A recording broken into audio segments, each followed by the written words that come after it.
Greetings and God bless. So, I am doing my morning Bible study, and I just learned biblically what is the definition of a fool, and that is somebody who doesn't believe in the existence of God.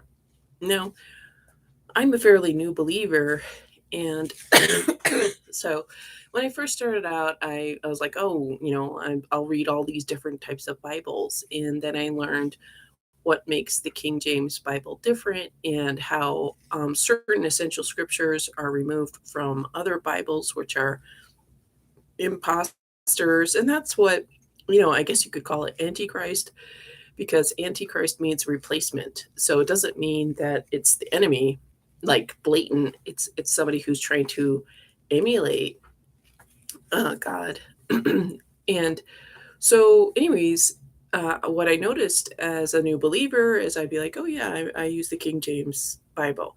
And people would be like, what's wrong with you? We use the NIV, or we use the ESV, or we use our daily devotionals. So I noticed from then, people that I came from my grandparent and my mom were Baptist. So I was like, oh, I'll go to a Baptist church since that was what I was just most familiar with.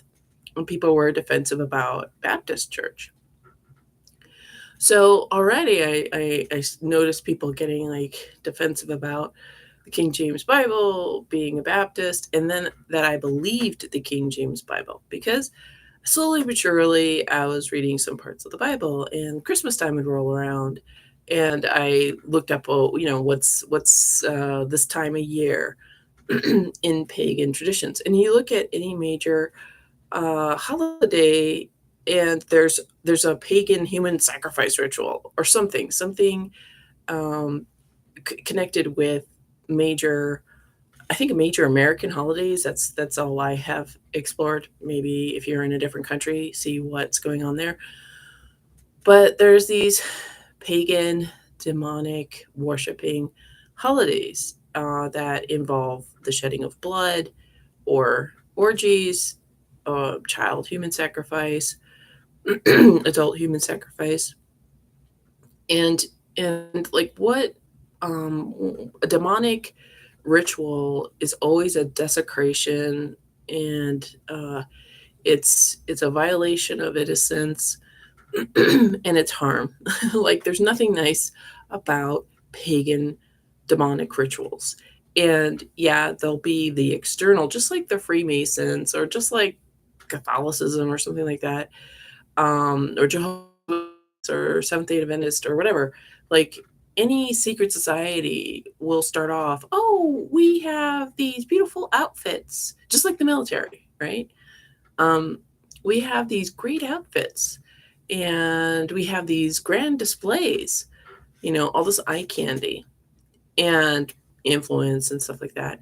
Well, the more you get in, like when you hear people talk about Luciferianism or the Freemasons, it's like, people who are ignorant are like, oh, I'll probably just have to kill somebody. No big deal. I'll probably have to sell myself. No big deal. And, because you hear, it's like cliche in the music industry. There's all these musicians, all these performers who are talking about having sold their souls. And you look at before and after pictures of like Hannah Montana, and she has a new name and everything now. I haven't been following these people, but you see when they first get in, they look like normal, wholesome people, and then they're like, having sex with demons or something in videos, or giving birth to demons. Like Lady Gaga has this creepy, like giving birth to some spider creature. I don't know. Anyway, and people think it's so avant-garde and artistic and whatever. So, um, are you a fool though? That is what I'm discovering amongst people who are calling themselves Christians because about the Christmas thing. So I looked up, oh, okay, Christmas is Saturnalia. It was this pagan ritual to Saturn. And and there's probably other you know, Babylonian rituals around it. But the point is that Christians were bringing in this tree, and they were bowing to this tree, because what do you do when you grab a present? You're kneeling, you're bowing, right? So, and that's how Satan works. Satan gets you to kneel to him, because what's at the top of the tree? An angel of light. That's what Satan appears. He appears as an angel of light. So, but Christians are like, oh no, but that doesn't apply to me. And then I meet Christians who are going to yoga, and they're like, oh, but I'm doing Christian yoga. Yoga is a body mudra. Yoga is a body ritual. It's a body worshiping thing to their gods. And if you went to a yoga teacher training, it's a spiritual teacher training. Like, I worked at, before I was a believer, I did yoga, and I lived at different yoga retreats. And the yoga teacher training for that month was a spiritual, deep, self-reflective process. So, people are like, but yoga's not spiritual, meditation's not spiritual. And it's so annoying, because even when I was doing yoga and doing vipassana, this Eastern meditation, like, for me, it was spiritual, even though I was a New Ager. Um, but what's annoying is when Christians are willfully ignorant, and I've been struggling, and recently I have realized.